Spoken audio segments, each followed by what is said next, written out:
Hello everyone, welcome to the Comic Era Movie Show. My name is Deshaun, and today I'm here to give you my review of episode 1 and 2 of Luke Cage. It just came out today. Actually, it came out last night, but it came out today because, technically it came out at like 5 o'clock. It was put up at 5 o'clock in the morning, but I just watched episode 1 and 2, so you can go watch it. Don't watch this. It's going to be spoilers. It's going to be spoilers, okay? So go watch episodes 1 and 2, then come back and watch this video. But I'm going to break it down like this. I'm going to do it by 2 episodes because that's a little bit easier.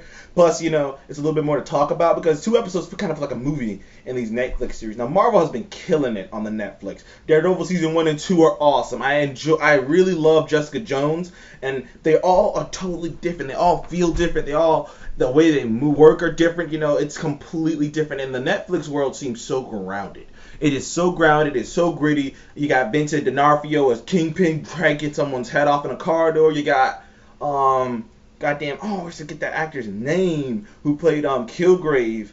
I'm trying to remember his name. David Tennant. David Tennant playing Kilgrave and making people kill themselves and making a girl shoot her parents. And this Netflix is pretty fucking hardcore. And I have been looking forward to Luke Cage for personal reasons, because to me, Luke Cage is a very, very relevant character right now.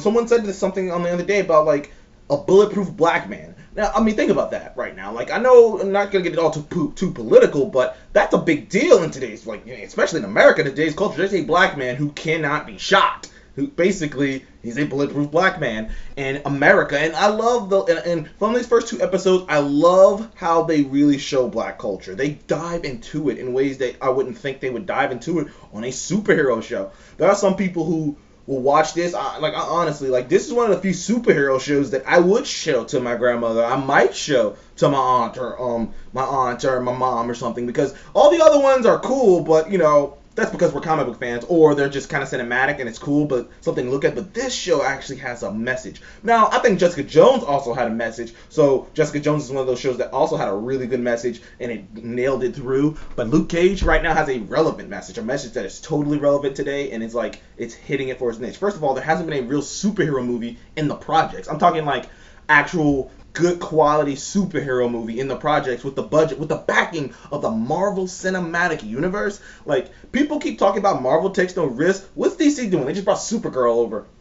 Marvel's making a TV show in the projects with a almost entirely black cast, and a lot of the cast members are from a TV show called The Wire, which is also another show that's really known by a lot of African American, a lot of people in general. It's a very well known show. And I'm gonna just start off with this, okay? If you have seen Luke and Jessica Jones, you know that he has indestructible skin. This show takes place after Jessica Jones. It takes place after Jessica Jones, when Luke leaves and goes off and goes out of the window, and it kind of kicks off. Apparently, it starts 5 months after that. It's 5 months after the events in Jessica Jones. So whatever Jessica's doing in that 5-month span is whatever she's doing. But it's 5 months after that. He works at a barbershop with a man named Pop, who is kind of the guy who's been around the streets, who's done some things in his past.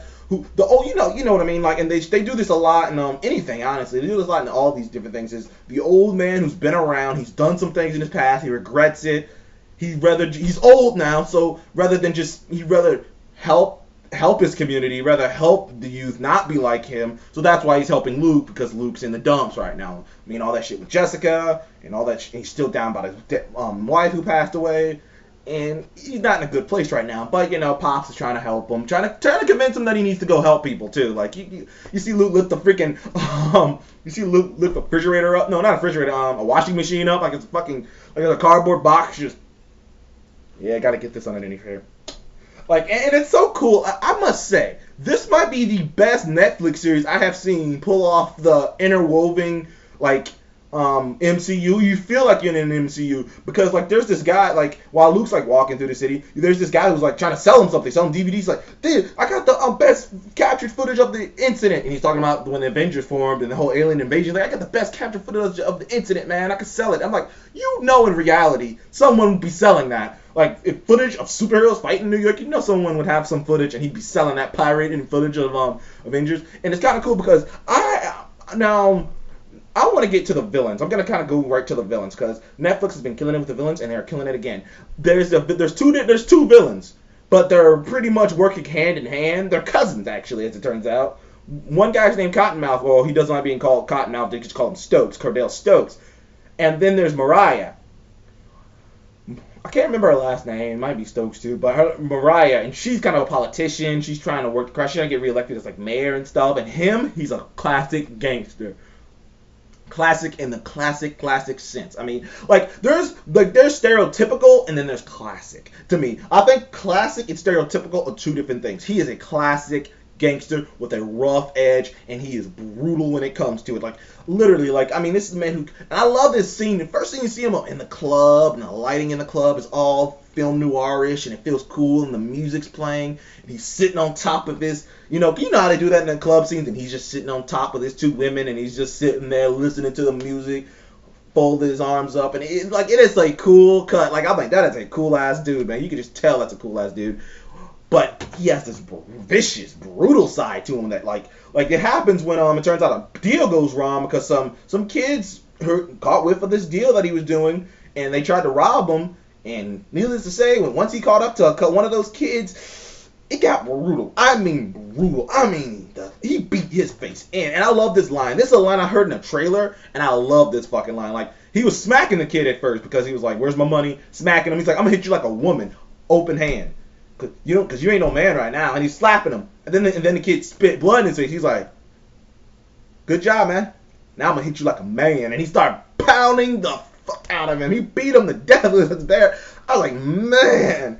Then he threw his body on the side of the road. I was like, God have mercy, this dude is brutal. But at the same time, his cousin, who is also, she's kind of cutthroat too, because she does these things where and it's so cool when you watch it. I mean, well, not cool, but it's so interesting when you watch her because she's trying to, she's doing the politician thing. She's shaking hands, kissing babies, the whole 9 yards. Oh, I know you, Sally. You need to vote for me. I know you. But the moment, it's so cool. I love how she does. She's smiling in front of the camera, touching the kids, and then the moment she turns her shoulder, her guy comes, she gets hand sanitizer. She's like, fuck these. That's the way the look on her face. I don't give a fuck about these kids. I love that. You could just tell, and they both come at it from two different perspectives, which is an interesting show. This show has two villains who are both, at the end of the day, bad guys, but they come at it from two different perspectives. They come at it from different ways. She's like, we need politicians. And he's like, we need power. She's like, you need respect. He's like, we need money. And they're cousins, though. That's why they're working together, but they come in from totally different perspectives. Then, of course, there's another character in this show named Misty Knight, which the comic book fans would know. Misty Knight gets her arm chopped off, gets this Arctic vibranium arm, and that's not going to happen in the show. Not yet, anyways. I don't know if I don't think she's going to get an Arctic vibranium arm, because that shit was weird. It was vibranium that's been cooled down to extreme measures. It's been in negative 100 degrees and turns into Arctic vibranium. You reverse it, but I don't know how that science works. But that in the comics, that's what happens to her. But in the show, it's so cool because Luke, it to me is one of the four Marvel characters. Well, there's other characters, but he's in that top tier of guys who are so handsome, so good looking. Because Luke is, in the comics, Luke is 6'4", stack house, handsome black man with a broad shoulders and a bald head. The dude looks like an Adonis, and the guy they cast as him looks like an Adonis too. So literally, the first scene you see with Luke is some woman who bringing her kid, just what's Luke doing? Hey, Luke, want to go get some coffee? And it's kind of hint, nudge to, and she doesn't even drink coffee, but it's kind of hint, nudge to, she doesn't really want to drink coffee. She wants to bone you, and it's man, he's working at a barbershop sweeping floors, man. If you got it, I love the one line from the guy. He's if you got it, you got it. It's dude, if you got it, you can be at a barbershop sweeping and some girl. I'm that is Luke Cage that is Luke Cage to a T right there. Sweet Christmas. And actually kind of cool how that Christmas line ends up coming back, why he says Sweet Christmas, because there's a historical person who revolved during the slavery times whose last name was Christmas, which is why he always says Sweet Christmas, because it has some kind of historical value to black culture, which I didn't know that until the show. And I was like, oh yeah, okay, that makes sense now why he says Sweet Christmas, why he says Sweet Christmas when something really good happened to him. But anyways, back to Misty Knight. She's pretty much, Luke meets her in a bar because he's bartending at Cottonmouth's bar. He just has jobs, he just he's just trying to stay low, just trying to keep his head to the ground. And he's bartending at the bar. He meets her, and immediately it reminded you of that Jessica Jones Luke scene, because immediately it clicked, because he is so fucking smooth. And I mean, he is smooth. And he's smooth and relentlessly smooth. Like, how you gonna be relentlessly smooth? Can't you just be smooth? Like, I was like, can I get some of that smoothness, man? That dude's relentlessly smooth. And one thing led to another, and they're having sex. Which I love how it went down, because, like, she kept trying to play coy. It looked like she was just like, no. Like, from the moment she looked at him, you knew she thought about it. And she was like, no, I'm here on personal business, because she's a cop. And she was there kind of to, review Cottonmouth and see what's going on in there. And the next thing you know, they're boning. And it's very Jessica Jones style. Like, have you seen Jessica Jones and when they first met and started having sex? It's very like that. He's got to get the wall. Like, they're going at it, man. And it's so funny because she doesn't tell him that she's a cop. She lies to him, which kind of comes back in episode 2 when he sees that, oh, she got a cop? Oh, cool. Thanks for mentioning that when we were having sex. Yeah, cool. Yeah, I thought you were this. Thought we had something going. Okay, cool. Liar. Like, and you kind of see that outliner of that, but like, and she's an interesting character too, because not only is she a cop, you can tell she's a very strong, independent woman. She's definitely got that. She's a detective. Like, she's not just some cop. She's a detective, so she worked her way up.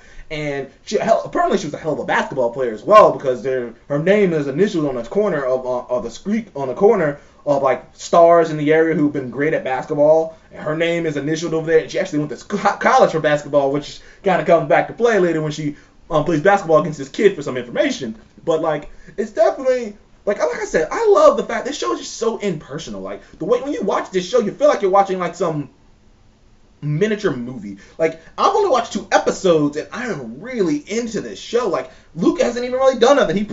That one fight scene where the guy punches him and his hand breaks, which was fucking gnarly. That's like the only fight scene. I love that line from the dude.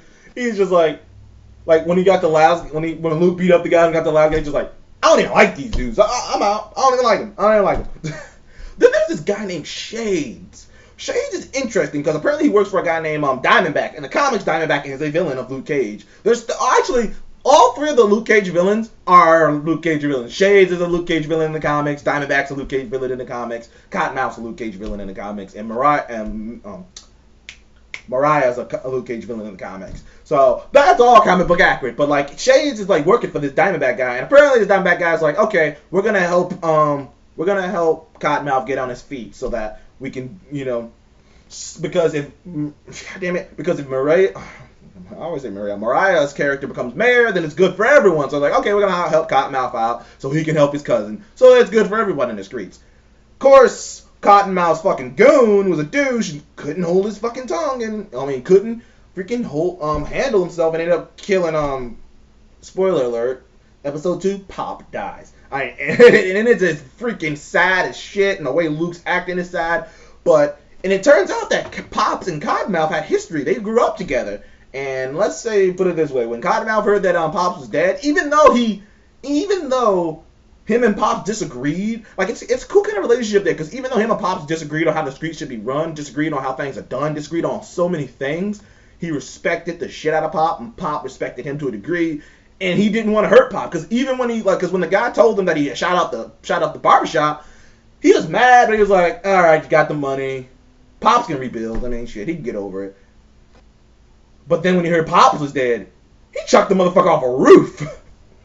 I mean, it was pretty brutal. He is great to the point. And I love that Turk's in this too. Turk from Daredevil's in the show too, and he is just hilarious because the line of the day for me, man, y'all motherfuckers in Harlem are crazy. I'm going back to Hell's Kitchen where it's safe. I was like, you'd rather go back to Hell's Kitchen and get your ass whooped by Daredevil than stay in Harlem and deal with motherfuckers getting chucked off of roofs. Like, yeah, I'm going back to Harlem. Going back over there. Turk is so funny because he doesn't really do it. He's a bad guy. He doesn't go out and like kill people, but he's a snitch and he's an arms dealer and he does anything it takes to make a buck. It's just Turk, man. And he's all over the place. But getting down to the meat of it, Shade's an interesting character because apparently he was one of the guys who were beating the shit out of Luke when he was in prison when he got wrongfully accused. And he doesn't remember Luke because he keeps walking past him, and Luke's freaking out because Luke's like, that's one of the motherfuckers who beat me up in prison. That's one of the motherfuckers who beat the shit out of me. And he's like trying to hold back from killing this dude because he's snapping broomsticks, and he's just like, I want to kill that son of a bitch. And Shades is weird because he's cold and calculating, because like he's really calm. He's not a man of many words. He just talks and he's calm, and you can just tell like everything he does is methodical. He's an interesting character. He's a really interesting character, Shades. I can't wait to see more of him.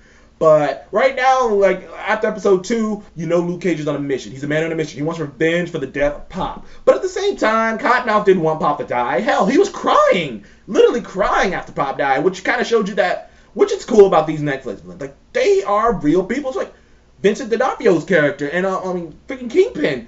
He's been traumatized. Like, you see, like, these are real people. They're not, like, evil. They're not pure evil people. They're evil of circumstances. Like, things got them to this point. And he didn't want fucking Pop to die. I actually stood there crying when Pop died. And I love that. But, like, and I love that. I love the things going on. Like, I haven't seen Azurio Dawson, who, a.k.a. Night Nurse. But, like, maybe she'll pop up soon. But, like, I'm on the 3rd episode. That is my review of episode 1 and 2. I am enjoying myself so far, like I kind of expected to. By the way, the intro of it is very cool. It's kind of a combination of it's kind of a cool it's kind of a cool intro. Kind of reminds me a little bit of the Daredevil one, but just more Harlem, more yellow and Harlem. By the way, there's a lot of mentions in this show. Like I already told you, Justin Hammertech came up, and he's like, we got Hammertech guns, which I don't know why you want those, because apparently Hammer makes shitty guns. Then also, I'm trying to think, someone else came up too. Wilson Fisk came up, because like when they were talking about corruption, they're like, okay, we get caught, you don't want to end up like Wilson Fisk. Like they know, like it's kind of cool, like because it feels like a cinematic universe, because they make references to things in other movies. They make references to other Netflix shows, and I enjoy that, man. That's why I love the Marvel Cinematic Universe, because it's a big, huge universe of TV and movies and anything you can get your hands on, and I quite enjoy that. I think Marvel's doing the Star Wars thing, except they're not going to backpedal, and I'm enjoying Luke Cage episode 1 and 2. So far, it's a great 10 for me. So far, it's a great 10 for me. We're going to see where it goes after this. Great sex scene, great Luke Cage. Sad about Pop's death. I actually thought Pop's death was going to come a little bit later, like maybe episode 5 or 6, but, it got to the point. It made Luke Cage go, I got to do what I got to do. And people are already trying to pay him. And Pop kept calling him Power Man, which is so funny because he's just like, okay, Power Man. And that's kind of a hint not to his comic Power Man. So anyways, that's my review. Please like and subscribe. You should watch. Please remember to like and subscribe. And you should watch Luke Cage on Netflix and let me know what you think about it. And I'll see you in my next video.